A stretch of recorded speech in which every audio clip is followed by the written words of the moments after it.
கோயிலுக்குன்னு நிறுத்தி விடப்பட்டவங்கன்னு சொல்லி அதுக்கப்புறம் அந்த பெண்களின் வாழ்க்கையை கேள்விக்குறியாக்கின ஒரு முறை தான் தேவதாசி முறை. இந்த கொடுமையான தேவதாசி முறையை ஒழிப்பதில் மிகப்பெரிய பங்கு வகித்த டாக்டர் முத்துலட்சுமி அவர்கள் பிறந்த தினம் இன்று. இந்தியாவில் பல முதன்மைகளுக்கு அவங்க தான் சொந்தம். ஆண்கள் மட்டுமே படிக்கக்கூடிய கல்லூரியில் முதல் பெண்ணா சேர்ந்தது அவங்க தான்.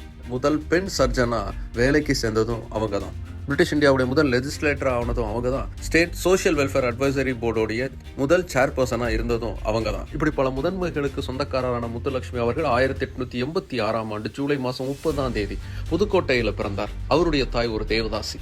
அவருடைய தந்தை ஒரு கல்லூரியின் முதல்வராக இருந்தவர். அவருடைய தந்தையின் முழு முயற்சியால தான் முத்துலட்சுமி அவர்கள் படிக்க தொடங்கினாங்க. பெண்களே படிக்கக்கூடாதுன்னு சொன்ன காலகட்டத்தில் தேவதாசி முறையில இருந்த ஒரு பெண் படிப்பது இன்னும் எவ்வளவு சிக்கலான ஒண்ணு.